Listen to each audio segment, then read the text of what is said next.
As a college student, receiving a job offer prior to graduation was a slam dunk for Amy Storer, and something that some struggle to find. However, not that many here at Michigan Tech, right? Recruited to play basketball at Tech, Amy gave that and a full ride scholarship up to pursue internships that would help her land a permanent position with Homeland Security. While at Tech, she loved hanging out at the AMBO, Mount Ripley, the Caliva, and the DT. In DC, she found her calling at the Department of Homeland Security, the National Targeting Center, the Office of the White House Liaison, the Tactical Intelligence Cell, and the Commissioner's Situation Room. And along the way, she completed a master's thesis on national security and tribal sovereignty and a degree from Johns Hopkins University, as well as a master's degree from Harvard University in government and legal studies. Amy mentions that Dr. Bowler's philosophy class at Tech awakened part of her mind not previously known, and these lessons have lasted a lifetime. Whatever goal you endeavor, be all in. Start today, be open-minded, and stay thirsty for knowledge. Welcome, Amy.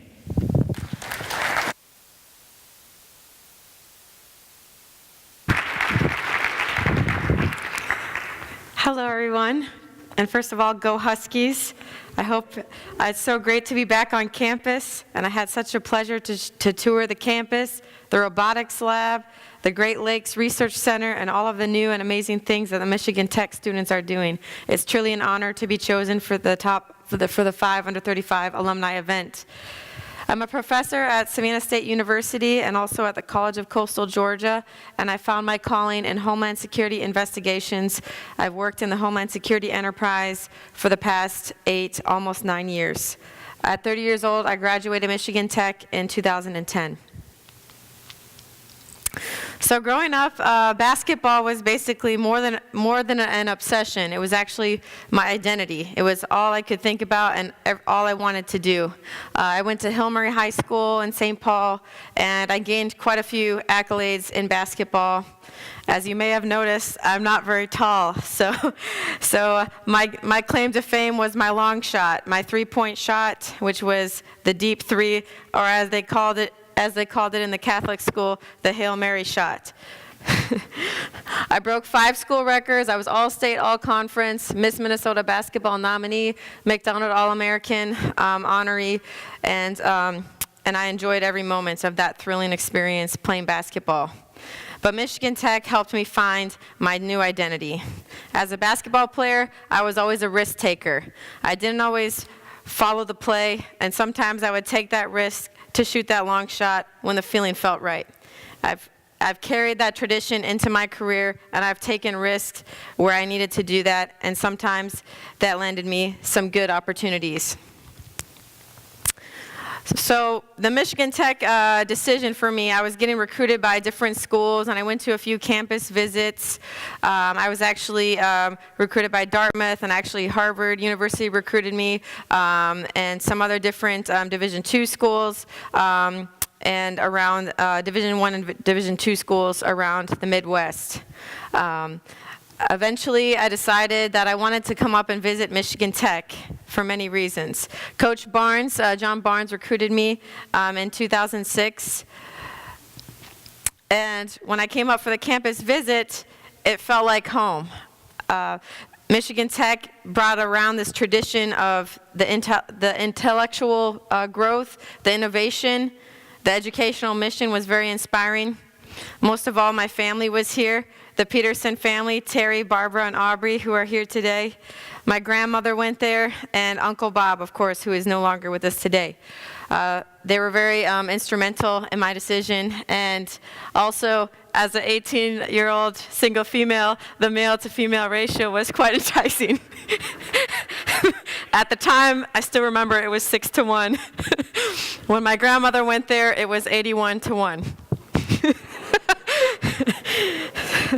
So I felt, as the upperclassmen forewarned me before I came to class, one of the upperclassmen recruits said, "Amy, I'll have you know though, the odds may be good, but the goods are odd." Upon arriving to campus, I I had a great academic background. My parents always taught me the value of education, and I attended a great Catholic private high school and had a great education there. And so Dr. Mary Durfee introduced me and invited me to be part of the Honors Institute. When I walked up the first day of the meeting, I was kind of nervous because I told her that, I'm on the basketball team and I'm not sure what kind of commitment I can have to make it to all the engagements. And she told me not to worry about it, and she was happy to have me as a diverse part of this mission. Little did I know she would become my mentor and my guiding light for years to come. To this day, if I send her an email, she writes me back in about 5 minutes.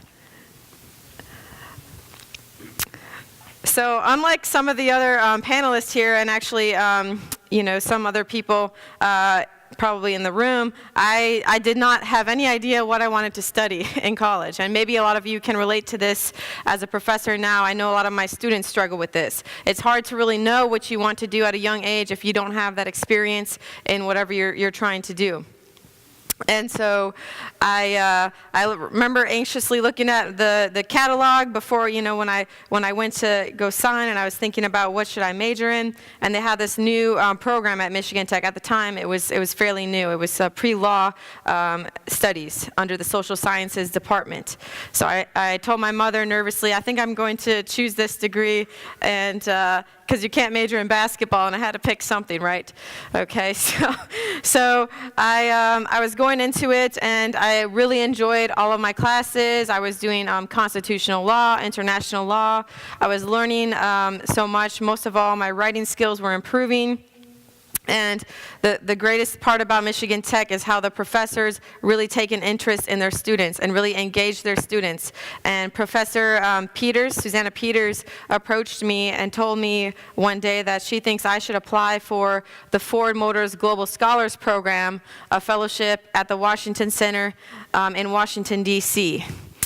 And I was the first student from Michigan Tech accepted to that program, and luckily the social science department really supported me in achieving that internship and gave me 15 credits to do that internship while I was taking courses through the Washington Center as well. And the mission was on the United Nations Millennial Development Goals. I really enjoyed the experience working in Washington, D.C., and the next semester I decided that I wanted something more. I felt that I was hungering for some other type of internship, and I wanted to gain that experience, which is so crucial to your resume when you graduate. And so I decided to apply for Dr. Mary Durfee told me, well, why don't you apply for the White House internship.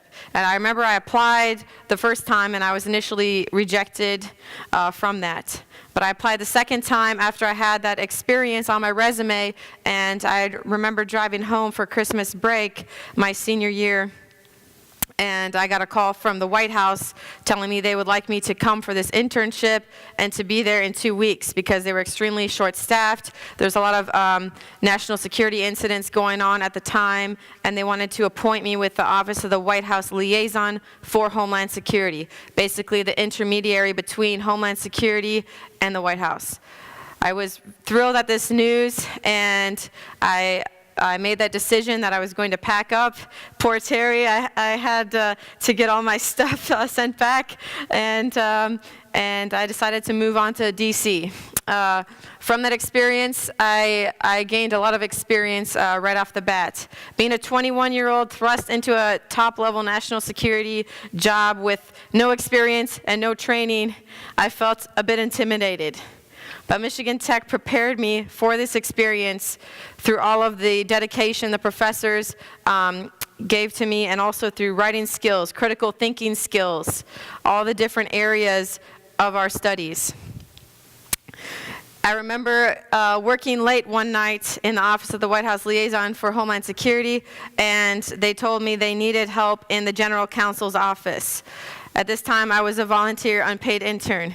So they put me with the general counsel who heads all the legal affairs for the entire Homeland Security in the front office, and I was thrust into the meeting, and I started just going to work and doing the best I could, and I was working there all week. And at the last night, he comes up to me, the general counsel approached me, and he says, "Excuse me, miss, I would like to know, if you don't mind, I was really impressed with your work, and, what is your grade, what is your rank?" And I told him at that time, he didn't realize that I was a volunteer unpaid intern. And he kind of laughed, and he said he couldn't believe it. And the next day, I showed up to work, and there was paperwork for me to sign to become a paid intern on the payroll, at least to get paid for that semester.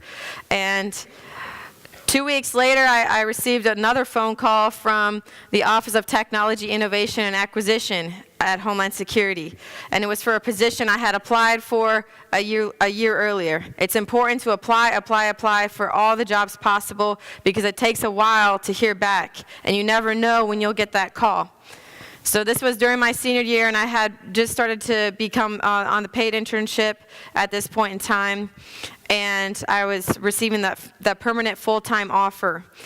And I realized that I needed to graduate and finish my degree on campus at Michigan Tech, but the social sciences department really supported me. I made one phone call to the Durfinator, Dr. Mary Durfee, as we called her, and I told her I was offered the permanent position. And I had to somehow figure out how I could graduate Michigan Tech, how I could accept this offer and graduate. And she told me that, "Don't worry, we're going to work something out. And I took 2 classes online, and also at Michigan Tech, and also did one at George Washington University when I would go there on my lunch breaks. It was a hectic time, but I worked through it, and I made it happen.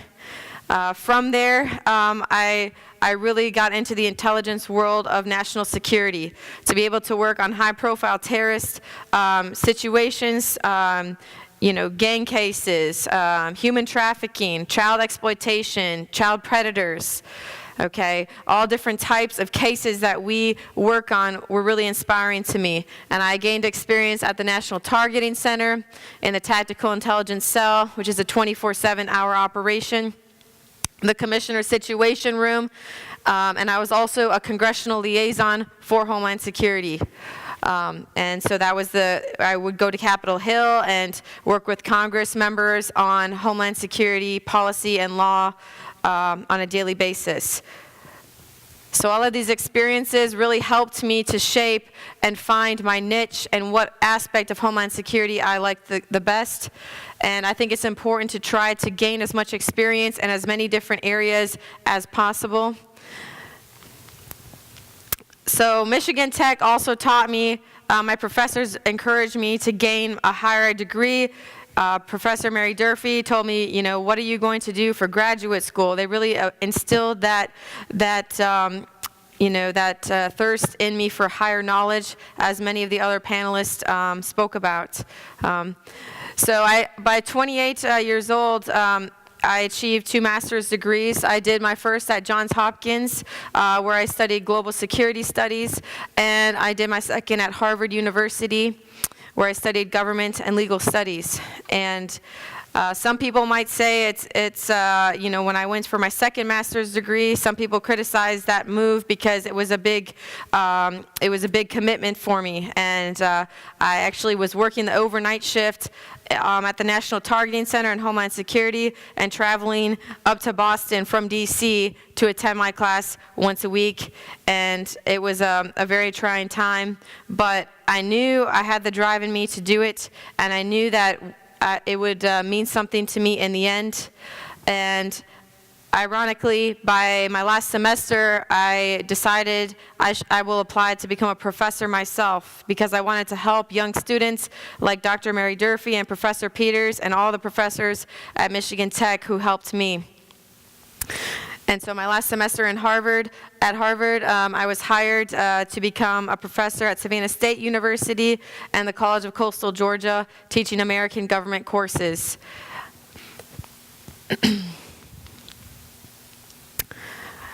Eventually, I decided that I needed a change in my life from DC, and I wanted to take a southern road trip down south. And I still wanted to be in Homeland Security, but I wanted to be somewhere else in the world, somewhere south, somewhere by the beach. And I remember contacting a friend of mine who I didn't know too well, but I said, I'm going to plan this road trip. I've never been to the South before, and I want to explore it. Do you want to come with me? And she said, when are we leaving? I said, next week. She said, okay, let's do it. So I took the week off from work, and just the spirit hit me, and I booked hotels in Charleston, Savannah, Myrtle Beach, and then I have a friend in Tampa that we stayed at the end of the trip. And I'm like a hawk on that USA job site, and I'm looking for new postings for intelligence positions in Homeland Security, and I saw one posting for my same job title in Savannah, Georgia. So I decided I should find out who's in charge of this office. I didn't realize we had an office in Savannah, Georgia. It's a small field office with only 9 special agents, and so I decided I would find out who was in charge there, and I went in on the visit and introduced myself with my resume. And as Sarah had previously mentioned, one of the other panelists, making that first impression and going in there with that resume and telling that boss, you will work your hardest, I think it really impressed him. And by the time I got back to DC, I had a phone call on my desk from him, and he wanted to hire me for the position and to move down to Savannah, Georgia. The types of cases that we work on are really inspiring. And Michigan Tech, I would not be here where I am today without Michigan Tech and the dedication the professors at Michigan Tech have for the student body. The degree at Michigan Tech is extremely impressive. I can't believe walking around campus today what I'm seeing. The computer science program is 7th in the country I saw today. All of the rankings and the reputation of Michigan Tech is incredible. When I was interviewed for the Office of Technology, Innovation, and Acquisitions position, even though I was just hired on as an analyst, the boss that hired me was a systems engineer by trade. He said he pulled my resume out of a stack of 200 resumes because he saw Michigan Tech on that resume. So that really speaks to the credit to your degree that you're going for. So as I mentioned, during my last semester at Harvard, I became a professor myself, and I very much enjoy working with young people, helping them in their careers. My students and our victims on the cases that I work for Homeland Security mean the world to me, and that's my driving force for everything that I do.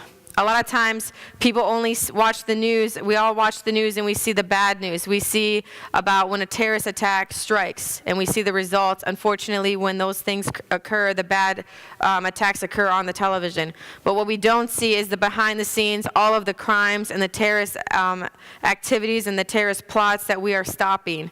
So every day I go to work, and that is my driving force, and it's an incredible time for you all to consider. With all the baby boomers retiring, we need more young people, cybersecurity professionals. I spoke to the computer science, cybersecurity classes today. We need to recruit more young talent to be involved and to work in national security, as cyber is now the greatest growing threat that our country faces on all different fronts, economic, terrorist, all different fronts. The cybersecurity is incredible.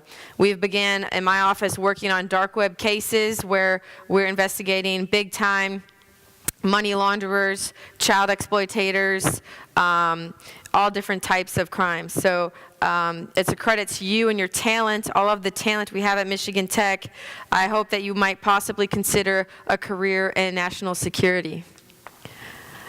As I just mentioned, Michigan Tech stood out to the Homeland Security employers. The social science department support was instrumental to my success, and I really hope that you all capitalize on those opportunities to get to know your professors, to work hard in your classes, to get those networking opportunities, because you never know where they might lead. So my message to you all, if you could take one thing away, is don't wait and create your future now. If you want to do something, go home tonight and start doing it now. There might not be tomorrow. And I'm a firm believer that the more energy you put out there, the more energy you will have. I've been a full-time professor and also full-time Homeland Security Investigations. I did that for an entire year, for 2 semesters, and now I'm just part-time professor and full-time Homeland Security. But I do believe that you can do more than you think you can do.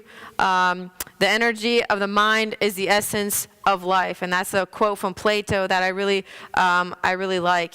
And I want to also impart on you that in experience, you might think that you don't have the experience to do something or succeed at something, or you might feel that you need confidence before you can go and do something. But confidence is really built through action, through doing it. If somebody else can do it, so can you. And I do believe that determination can trump experience, and determination can really make or break a case, can make or break any success in life. Continue to build on your achievements. Michigan Tech taught me that, to stay hungry, to build on your achievements. Every day wake up and think, what else can I do better? What else can I complete and make my job better and make my life better? If you're unhappy in a situation, do something about it to change it. As others mentioned, happiness is the key. As Vincent van Gogh once said, if you hear a voice within you saying you cannot paint, then by all means paint, and that voice will be silenced. Thank you so much for your time today.